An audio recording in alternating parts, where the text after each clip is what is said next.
मित्रों, लगभग 19 महीने के बाद मैं आपके बीच प्रेस कॉन्फ्रेंस को संबोधित करने के लिए आया हूं। कल से लेकर अभी तक हमारे पार्टी के नेताओं ने काफ़ी बातों का जिक्र किया है। मैं प्रयास करूंगा कि उन बातों को दोहराया नहीं जाए। मित्रों, एक तो ये झूठा प्रचार किया जा रहा है, कि आरसीपी सिंह को बिना नीतीश कुमार की सहमति के केंद्र में मंत्री बना दिया गया।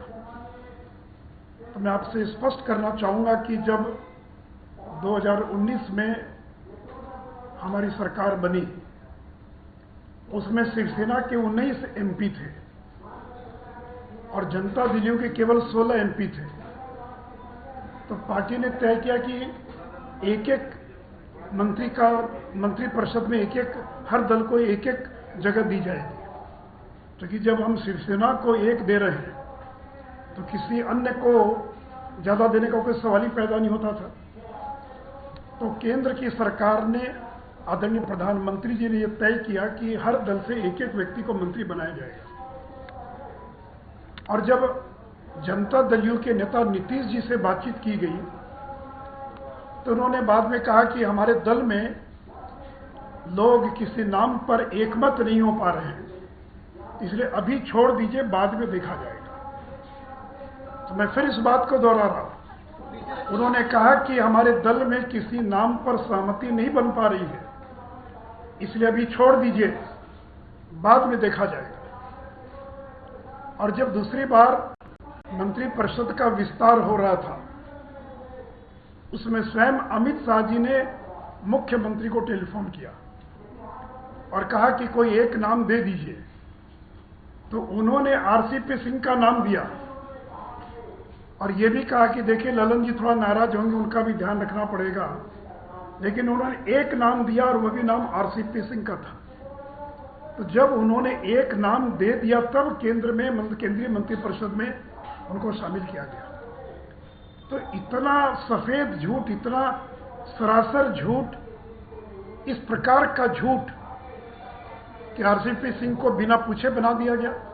अगर बिना पूछे बना दिया गया तो आखिर 1.5 साल तक वो कैसे केंद्र की सरकार में मंत्री बने रहे? आप तो इतने ताकतवर थे कि एक दिन में उनको हटवा सकते थे। तो आपने तो कभी विरोध नहीं किया, कभी नहीं कहा कि उनको हटा दिया जाए। कभी तोड़ना हो तो तोड़ दीजिए, लेकिन इस प्रकार के झूठ का प्रचार ये नहीं करना चाहिए। और मित्रों, जो दूसरा प्रचार किया जा रहा है कि जनता दल को तोड़ने की कोशिश हो रही थी, उदाहरण दिया जा रहा शिवसेना का। अरे, शिवसेना हमारा सहयोगी दल थोड़ी था, वो तो वहां का सत्ताधारी दल था। आप तो हमारे सहयोगी दल थे। हमने सहयोगी दल रहते हुए कभी किसी पार्टी को तोड़ा नहीं। और जब वहां टूटी सरकार, तो शिवसेना, जो कि हमारा सहयोगी दल नहीं था, उसको वो पार्टी टूटी जो है। आप तो हमारे सहयोगी दल थे। और अगर आपको हम तोड़ भी देते, मान लीजिए, तो सरकार कैसे बनती? क्योंकि हम तो केवल 74 या 75 थे और सरकार बनाने के लिए 46 चाहिए था। तो पूरी जनता दल आती तभी ना कुछ हो सकता था, तो भी बहुमत नहीं होता। और देखिए, बीजेपी ने आज तक कभी किसी को धोखा नहीं दिया। हमने नीतीश जी को एक बार नहीं, 5 बार बिहार का मुख्यमंत्री बनाया। 5 बार। राष्ट्रीय जनता दल ने 2 बार बनाया और हम लोगों ने 5 बार बनाया। 17 साल का हमारा संबंध था, लेकिन आपने दोनों बार एक झटके में तोड़ दिया। और मित्रों, मैं आपको याद कराना चाहूंगा, पुराने पत्रकारों को याद होगा, 2005 नवंबर का जब विधानसभा का चुनाव हो रहा था, समता पार्टी में 2 गुट हो गया। जॉर्ज फर्नांडिस, दिग्विजय सिंह, प्रभुनाथ सिंह, ये लोग नहीं चाहते थे कि नीतीश जी का नाम घोषित किया, वो तैयार नहीं थे। और मैंने बिना पार्टी से पूछे मैंने उनके नाम का ऐलान किया कि 2005 में नवंबर के चुनाव का मुख्यमंत्री का उम्मीदवार नीतीश कुमार होगा, और पार्टी ने उस पर मोहर लगाई। तो जिस बीजेपी ने आपको 5 बार बिहार का मुख्यमंत्री बनाया, आपके पार्टी के विरोध के बावजूद आपके नाम का ऐलान किया और आपको मुख्यमंत्री बनाया, उस पार्टी को आपने धोखा दे दिया। और देखिए मित्रों, ये जो विश्वासघात है, ये केवल बिहार की जनता के साथ विश्वासघात नहीं है। 2020 के अंदर वोट मिला नरेंद्र मोदी के नाम पर, आपके नाम पर वोट नहीं मिला। अगर आपके नाम पर भी वोट मिला होता तो हम 150 पौने 200 पार कर जाते। अगर आपके नाम पर वोट मिला होता तो आपको कल 43 सीट नहीं मिली होती। जब लगा कि हालांकि स्थिति ठीक नहीं है तो नरेंद्र मोदी ने एक एक दिन में 3-3 4-4 रैलियां की, जी जान लगा दिया। तो 2020 का जनादेश नरेंद्र मोदी के नाम पर है। 2020 का जनादेश नरेंद्र मोदी का जनादेश है। और 2020 में जब नरेंद्र मोदी आए तो ये तो समाज के सभी तबकों का वोट मिल रहा था कि जो अति पिछड़ा समाज है, जो 30-35% है, क्योंकि नरेंद्र मोदी अति पिछड़ा समाज से आते हैं। अति पिछड़ा समाज उनको अपना नेता मानता है। अति पिछड़ा का एक एक वोट गिनकर नरेंद्र मोदी की झोली में पड़ गया, तब आप मुख्यमंत्री बने और तब बिहार के अंदर हमारी सरकार बनी। तो नीतीश जी, ये केवल नरेंद्र मोदी का अपमान और नरेंद्र मोदी के साथ विश्वासघात नहीं है, ये बिहार के जो अति पिछड़ा समाज है, जो 30% अति पिछड़ा है, उसको आपने अपमानित किया है। और ये वही राजद के लोग हैं जिनके 15 साल में अगर सबसे ज्यादा कोई प्रताड़ित हुआ तो ये अति पिछड़ा समाज के लोग हुए, जिनकी जमीनों पर कब्जा कर लिया जाता था, मार के भगा दिया जाता था, वोट नहीं देने दिया जाता था। और जिसको लालू जी ने कभी जिन कहा था, वो जिन जब आपके साथ आ गया तब सरकार बनी। और आज वो जिन आपके साथ नहीं है, वो भारतीय जनता पार्टी के साथ है, नरेंद्र मोदी के साथ है। इसलिए ये गलतफहमी ना रहे, 2015 और 2020 में बहुत अंतर है। उस समय अति पिछड़ा आपके साथ था, आज नरेंद्र मोदी के साथ है। और नरेंद्र मोदी की लोकप्रियता पहले की तुलना में कई गुना ज्यादा है। और मित्रों, पिछली बार जब आपने गठबंधन तोड़ा आरजेडी से, तो आपने कहा मैं भ्रष्टाचार के मुद्दे पर कोई समझौता नहीं करूंगा, और कहा कि तेजस्वी ने कोई जवाब नहीं दे पाए, इसे मैं गठबंधन तोड़ रहा हूं। उस समय तो केवल सीबीआई ने छापा मारा था, अब तो सीबीआई ने चार्जशीट फाइल कर दिया। तो आपके मंत्रिमंडल में जो डिप्टी सीएम बनने जा रहे हैं वो चार्जशीटेड हैं, भ्रष्टाचार के मामले में चार्जशीटेड हैं, वो बेल पर हैं। कल कोर्ट अगर चाहे तो उनकी बेल को खारिज कर सकता है, उनको दोबारा जेल भेज सकता है।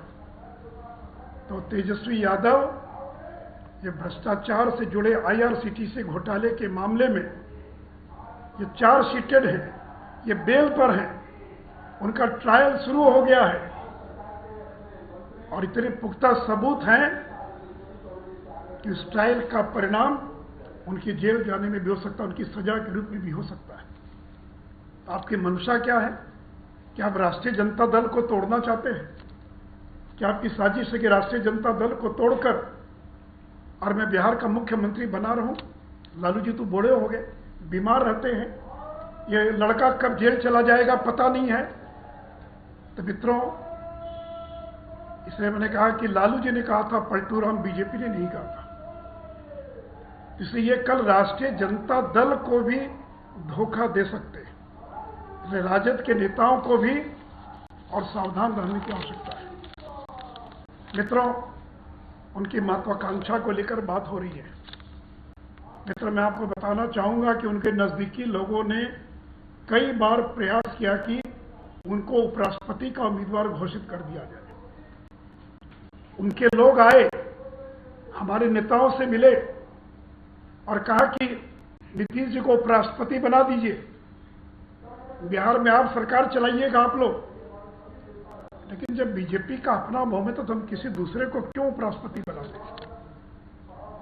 तो पता नहीं मुझे, शायद यह भी कोई कारण हो सकता है। और मित्रों, नई सरकार बन गई है, आज शपथ ग्रहण होगा और मैं केवल राष्ट्रीय जनता दल को स्मरण कराना चाहूंगा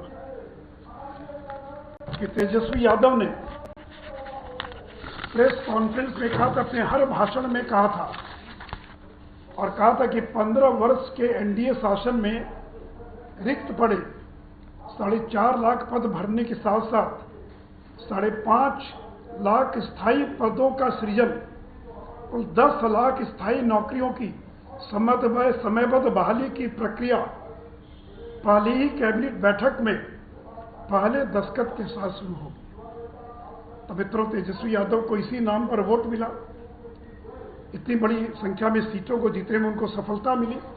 तो मैं इनको याद कराना चाहूँगा, आज या कल मंत्रिपरिषद के गठन के बाद जब कैबिनेट की पहली बैठक होती है तो आपका वायदा था, हर भाषण में आप जोर जोर से कहते थे कि कैबिनेट की पहली बैठक में और पहला हस्ताक्षर होगा कि बिहार के 10 लाख लोगों को रोजगार दिया जाएगा, सरकारी नौकरी, रोजगार यानी प्राइवेट सेक्टर में नहीं, सरकारी नौकरी दी जाएगी। इसलिए मैं क्या आपको स्मरण कराना चाहूँगा, और हम रोज रोज आपको स्मरण कराते रहेंगे कि आपका 10 लाख नौकरियों का वायदा था, आप उस वायदे को पूरा कीजिए। और मित्रों ने एक और वायदा किया था कि किसानों का कर्ज माफ करेंगे। तो बिहार का किसान आपसे जानना चाहता है कि आप किसानों का कर्ज कितने दिनों में माफ करेंगे। और साथ ही साथ आपने कहा, आपने कहा कि आशा कार्यकर्ता, आंगनबाड़ी सेविका, सहायिका, रसोई कर्मियों के मौजूदा मानदेय को दुगना करके और जीविका दीदियों को नियमित वेतन नौकरी उपलब्ध कराई गई। तो जो आशा वर्कर है, आगे ये जो आशा है, आंगनबाड़ी सेविका, सहायिका है, उनके वेतन को, उनके मानदेय को आपने दुगना करने की घोषणा की है। और नियोजित शिक्षकों के बारे में आपने कहा है कि समान काम समान वेतन की नीति लागू की जाएगी। तो इसलिए मित्रों, मैं उम्मीद करता हूं कि आपने जो वायदा किया था उस वायदे के अनुरूप, कि डी फैक्टो चीफ मिनिस्टर तो तेजस्वी यादव है, नीतीश जी तो केवल जिसको ट्यूटलर हेड कहते हैं वो दिखावे के मुख्यमंत्री होंगे। उनकी संख्या 80 है, आपकी संख्या 45-46 है। और लालू यादव के काम करने का तरीका क्या है सब लोग जानते हैं। तो दिखावे के मुख्यमंत्री रहेंगे नीतीश कुमार और असली मुख्यमंत्री होगा तेजस्वी प्रसाद यादव। इसलिए मित्रों, केवल कि मैं जो उन्होंने वायदा किया था उस वायदे को याद कराते हुए, और अंत में केवल कि बीजेपी ने कोई कसर नहीं छोड़ रखी थी कि अगर कोई शिकायत है तो हम आपकी शिकायत दूर करने के लिए तैयार हैं। 2 बार धर्मेंद्र प्रधान आए, उन्होंने कोई शिकायत नहीं की, नहीं सब ठीक चल रहा, कोई दिक्कत नहीं है। और ठीक सरकार गिरने के एक दिन पहले हमारे पार्टी के एक बड़े वरिष्ठ नेता ने दिल्ली से फोन किया कि नीतीश जी सब ठीक तो है? बोला सब ठीक है, कोई दिक्कत नहीं है। तो पूछा कि ये ललन सिंह का बयान आ रहा देख रहे हैं टीवी पर, तो कहा कि जैसे आपकी पार्टी में गिरिराज सिंह है वैसे हमारे पार्टी में ललन सिंह है, आप इन बयानों की चिंता मत कीजिए। फिर कहा कि भाई आपके बहुत सारे और नेताओं का भी तरह तरह का बयान आ रहा है। तो बोला अरे नेता लोग हैं, प्रवक्ता हैं, कुछ न कुछ बोलते रहते हैं, कोई दिक्कत नहीं है। पूछा कोई शिकायत हो, कोई कठिनाई हो? तो कहा कि नहीं कोई दिक्कत नहीं, ऑल इज वेल। और अब करें कि मुझे अपमानित किया जा रहा है। क्या अपमानित किया आपको? आप ही बता दें क्या अपमानित किया, बताना चाहिए ना, एक शब्द बोल देने से तो नहीं होगा। तो मित्रों, अब तो सरकार बन गई, पार्टी ने जो कार्यक्रम घोषित किया उस कार्यक्रम के अनुसार हम काम करेंगे। पहली बात कि ये नरेंद्र मोदी का अपमान है, ये बिहार के अति पिछड़ों का अपमान है। और बिहार का अति पिछड़ा अगले चुनाव के अंदर एक एक वोट नरेंद्र मोदी की झोली में देकर इसका बदला लेने का काम करेगा। और जो अपमानित करने की बात करते हैं कि जो मैंने विस्तार से जिक्र किया आरसीपी सिंह का प्रकरण, तो मैंने सारी बातों का आपको जिक्र कर दिया है, 10 लाख नौकरियों की भी बात कही है। तब देखिए आगे आने वाले दिनों में नई सरकार किस तरह से काम करती है। तो मित्रों, इतनी बातें मुझे कहनी थी, कुछ आपको पूछना हो तो पूछ सकते हैं।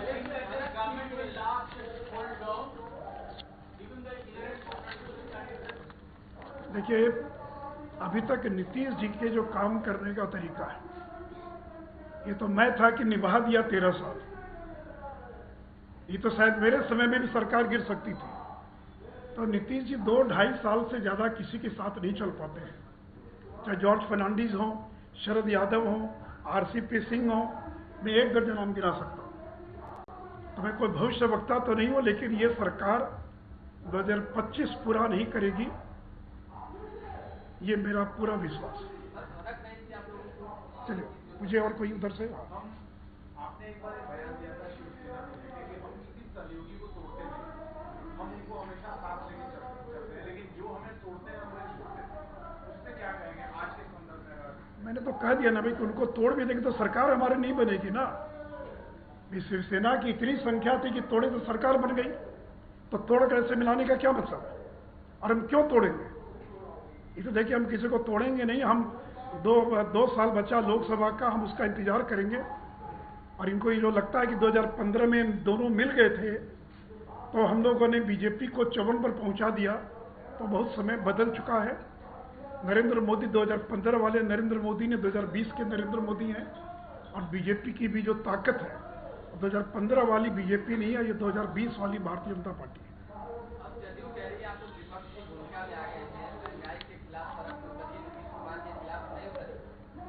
चलिए ठीक है, जितनी बातें क्या इसके संदर्भ में पूछ रहा हूँ तो पूछिए।